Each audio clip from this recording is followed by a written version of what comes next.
It's time for Paul Catalina's Top 5, brought to you by Texas Beef House. Where's the best beef in Texas? Your house when you order from Texas Beef House. Unleash the flavor of Texas-raised Wagyu. From our pasture to your plate, TexasBeefHouse.com. Welcome in, Paul Catalina and Garrett Ross. This is the last Top 5 of 2023. As we say goodbye to this year, and Merry Christmas and Happy New Year to you all, and certainly appreciate you watching this when you do, whether it's live or later on YouTube. This is a fun segment. We love to do it every single day.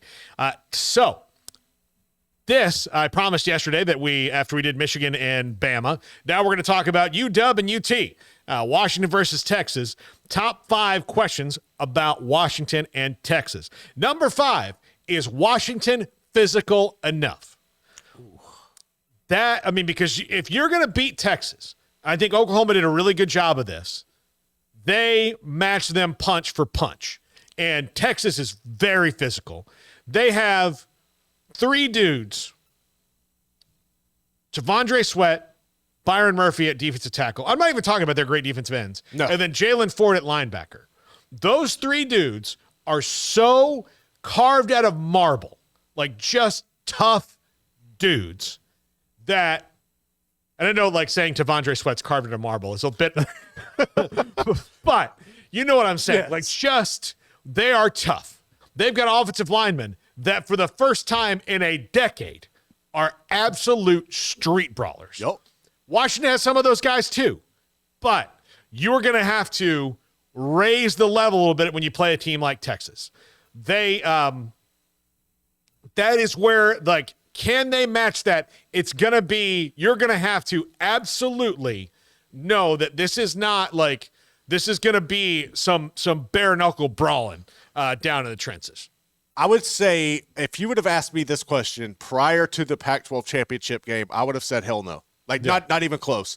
But after watching Washington play Oregon the way they did, they physically dominated Oregon. That was really impressive, and they also were able to get their rushing game going, which is something we've heard about over the later part of the season. They've been able to implement that. I think they can to an extent, but after a while, Texas is going to wear on them just like they've done everybody else this season. Yeah, absolutely. Number 4, what team makes a special teams play?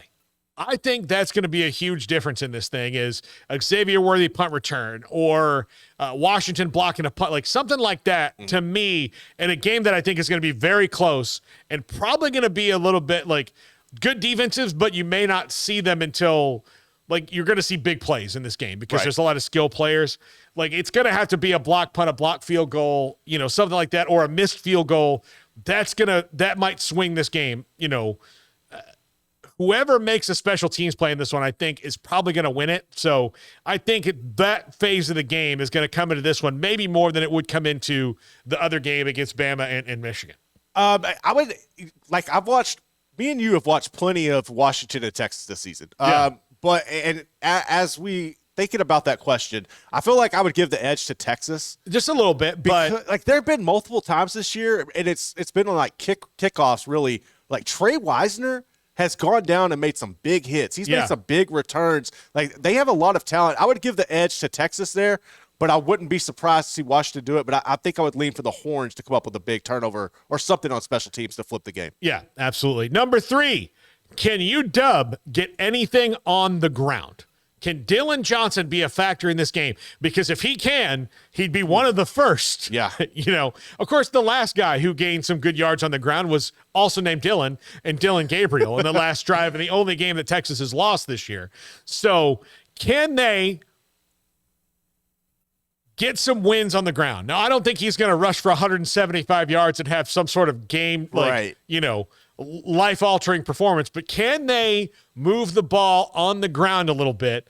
If they can, that's going to be a huge advantage for them given what they have at quarterback and wide receiver too.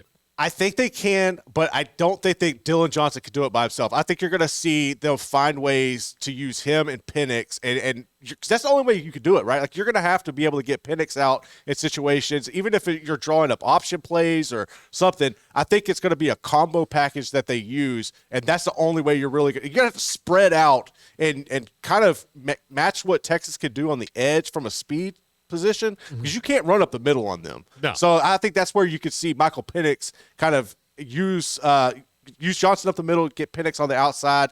Maybe they can move the ball like that, but they're not lining up and running the ball on Texas. No, absolutely not. Number 2, can Texas handle the UW wide receivers? No. The big weakness that Texas has, and if you can call it that, because it's not glaring like some other teams have weaknesses. You know, Clemson doesn't have wide receivers. Right. That's why they're 8-4, because they don't have wide receivers. You know, North Carolina doesn't have a front 7. That's why they lost those. Ole Miss doesn't have a defense. That's why they had the problems. That, so like you can point to that. Texas just has a little bit of a deficiency when it comes to the secondary. Particularly the safeties have not been what they thought. They've got a lot of guys healthy. And actually one of the guys, a problem who just didn't work out for them, Catalina's in the transfer portal, so they don't have to worry about him. So he wasn't helping them anyway. He might as well be off the roster, right? So, but, I mean, when you talk about Roma Dunze and Jalen Polk and Jalen McMillan, can they handle all 3 of those guys? Because Texas has we talked about Michigan yesterday, not seeing anybody like that. Even Oklahoma, who beat them, and Alabama, who they played, don't have, especially when Alabama played them, they had not gotten their passing game square yet. And they still probably even don't, but but they have not seen that. And no, not many people have. There's probably Texas, Oregon, and Florida State are probably the only schools that can compare to them in the skill position. Oh my God, look at all these people coming at me.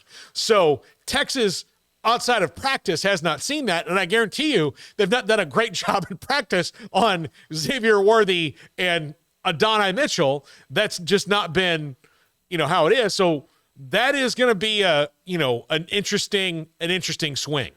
It is. And that's a good point you bring up there, because I think the only way that Texas's secondary has even remotely seen a core of receivers that look this is in practice. That's really the only place it's been. I think for me personally, Roma Dunze has been one of my favorite receivers all year long. He is simply remarkable. Having McMillan back is going to be a difference as well.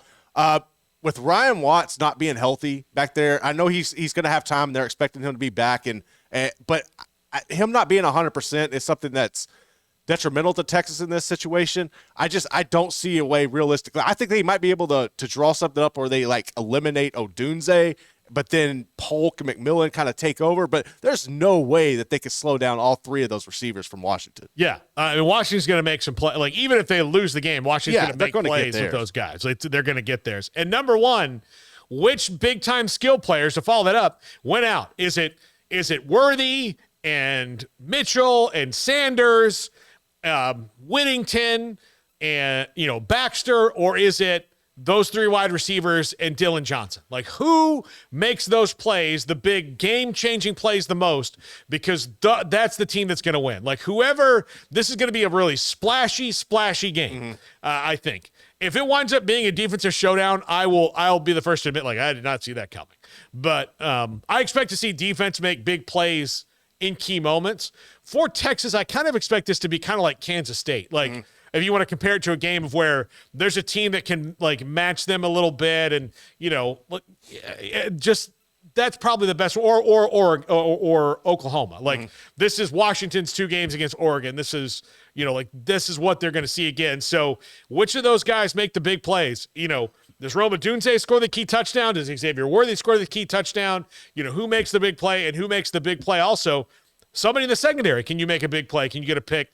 Those things are going to be the keys, because I do think that in the trenches, those guys are going to have some plays. I think especially Tavondre Sweat and Byron Murphy will make plays. But who is going to be, the guy who makes the big, oh my gosh, this just changed this game play?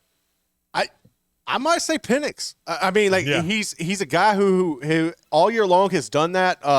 He was in the running second, come up second to Jaden Daniels in the Heisman run. I think he should have won it in general. Honestly, I think he might be the guy that makes the play because this is an opportunity to ride off in the sunset. Well, you got to go on to the national championship and do that as well. But I like him. I like the stage for him. I think he's a guy that can kind of use getting slighted for the Heisman as some motivation, come out, have a big game against Texas, and keep the Huskies dreaming alive for another national championship. Yeah, absolutely. Well, that's going to do it for us for 2023. Merry Christmas, Happy New Year, Happy Holidays to everybody. We love you. We thank you for watching whatever you do. Have a great end of your 2023 and start your 2024. We'll see you again on January 2nd. Love you, everybody.